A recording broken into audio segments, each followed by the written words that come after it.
السلام علیکم دوستوں، امید کرتی ہوں کہ آپ سب خیریت سے ہوں گے۔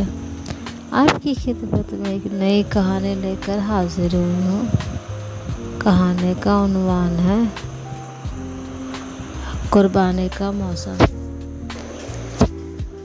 کراچی کے ایک دور دراز علاقے میں ایک بوسیدہ سی جھونپڑی تھی، جہاں عارفہ بی بی اپنے 2 بچوں حمزہ اور علیشہ کے ساتھ رہتی تھی۔ شوہر ندیم کا انتقال 2 سال پہلے ہی ایک حادثے میں ہو گیا تھا۔ عارفہ سلائی کر کے اپنا اور اپنے بچوں کا پیٹ پالتی تھی، مگر مہنگائی نے جیسے جینا مشکل کر دیا ہو ہمارا۔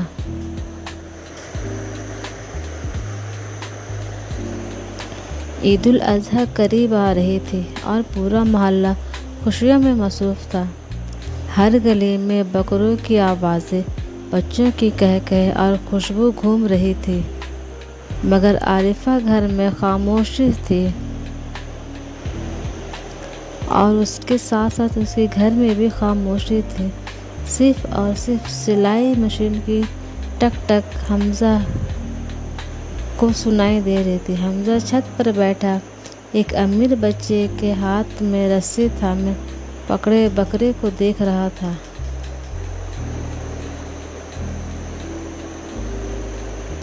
امی، ہمارے گھر کبھی بکرا آئے گا؟ حمزہ کی آنکھوں میں خواب سا تھا۔ عارفہ نے ٹھنڈی سانس بھری۔ جب اللہ چاہے گا تب ضرور آئے گا، ہم بھی قربانی کریں گے۔ اس طرح سے عارفہ نے اپنے بچے کا دل بہلایا۔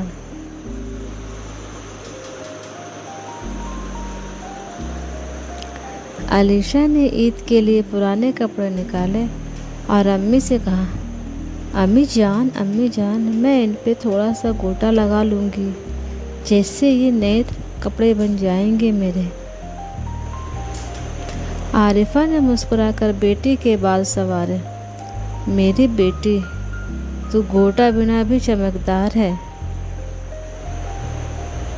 محلے والوں نے نئے کپڑے، چمچماتی چوڑیاں اور مہنگے بکرے خریدے تھے، مگر عارفہ کا عید مختلف تھا، خاموش، سادہ اور امید سے لبریز۔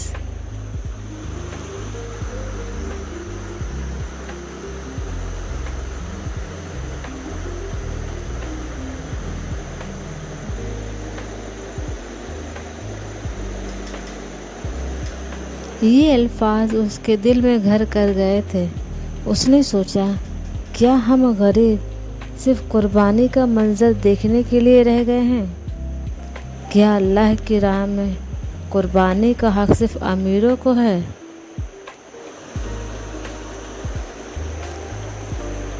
بقرعید کے 3 دن پہلے بارش بہت زوروں سے ہو رہی تھی۔ جھونپڑی میں پانی بھر گیا۔ عارفہ بچوں کو لے کر مسجد کے قریب پناہ لینے چلی گئی۔ وہاں ایک بزرگ بیٹھے تھے، جن کے ہاتھ میں لکڑی کا عصا تھا اور چہرے پہ نور تھا۔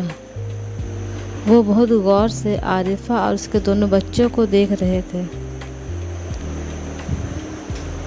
پھر انہوں نے تھوڑی دیر انہیں دیکھا، پھر کہا، بیٹی، تم پریشان کیوں ہو؟ بزرگ نے سوال کیا۔ عارفہ نے جواب دیا، بس عید آ رہی ہے، اور ہم جیسے لوگوں کے لیے عید صرف یادوں کا نام ہے۔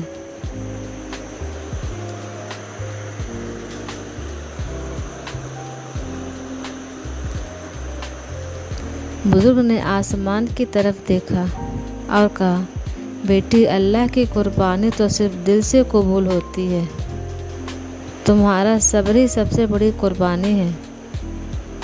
یہ کہہ کر وہ چلے گئے، مگر اگلے دن جھونپڑی کے باہر ایک بکرے کی بانگ سنائی دی۔ حمزہ نے باہر جا کر دیکھا، ایک سفید بکرا بندھا ہوا تھا، ساتھ ہی ایک پرچی پڑی تھی، اللہ کی طرف سے تمہارے لیے قربانی کا تحفہ ہے، اس مسافر کی طرف سے جس نے تمہیں چھت دی ہے۔ عارفہ کی آنکھیں نم ہو گئی اور اس نے فوراً یہ دعا کی، یا رب کریم، ہم بھی قربانی کریں گے، تیرا لاکھ لاکھ شکریہ، تو نے ہمیں قربانی کرنے کی نعمت سے نوازا۔ عید کی صبح عارفہ نے بچوں کے چہرے پر خوشی دیکھی جو برسوں بعد آئی تھی۔ بکرے کو ذبح کیا گیا، گوشت کا 1/3 حصہ غربا کو دیا گیا، 1 حصہ رشتہ داروں کو اور 1 حصہ خود کے لیے۔ پورے محلے میں چرچا تھا، غریب عارفہ کے گھر بکرا کیسے آ گیا۔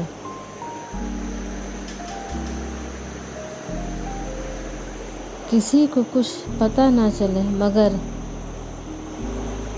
عارفہ جانتی تھی یہ رب کا وعدہ ہے، جو اس پر بھروسہ کرے گا وہ خالی ہاتھ نہیں رہتا۔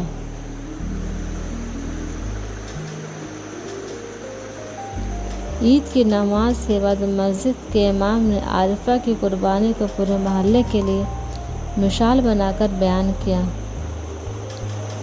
آج ہم سب کو اس ماں سے سیکھنا ہے، قربانی صرف دولت سے نہیں ہوتی، نیت سے ہوتی ہے۔ اس دن محلے والوں نے پہلی بار عارفہ کے دروازے پر آ کر سلام کیا، بچے اپنے ساتھ کھیلنے لگے اور انہوں نے عارفہ کو بھی بچے کو ساتھ میں کھلانے لگے۔ عارفہ کی آنکھوں میں شکر کا آنسو تھا۔ اس دن ایک شخص مسجد میں آیا، اس کے ہاتھ میں ایک چھوٹی سی تصویر تھی، اس کی بہن کی۔ وہ تھا عارفہ کا بھائی جو کئی سال پہلے ناراض ہو کر گیا تھا۔ عید کی نماز کے بعد اس نے عارفہ کو پہچان لیا۔ آپ عارفہ ہیں؟ بھائی، عارفہ کی چیخ نکل گئی۔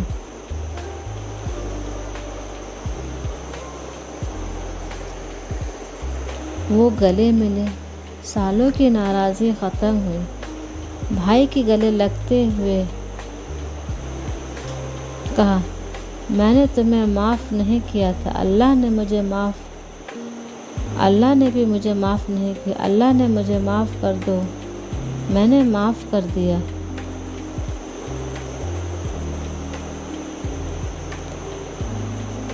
اس عید نے صرف جانوروں کی قربانی نہیں، رشتوں، غموں، تنہائی اور غربت کے احساس کی بھی قربانی مکمل کر دی۔ عارفہ کے چہرے پر اب وہ روشنی تھی جو اللہ پر توکل اور قربانی کی قبولیت سے آتی ہے۔ چند مہینے بعد حمزہ کو اسکول میں اسکالرشپ ملی۔ عائشہ کو محلے کی خواتین نے سلائی کا کام دینا شروع کر دیا اور عارفہ کو مقامی NGO کی طرف سے چھوٹا سا درزی کا سیٹ اپ دیا گیا۔ وہ سب کہنے لگے تھے، یہ تو عید الاضحیٰ کا برکت والا موسم ہے۔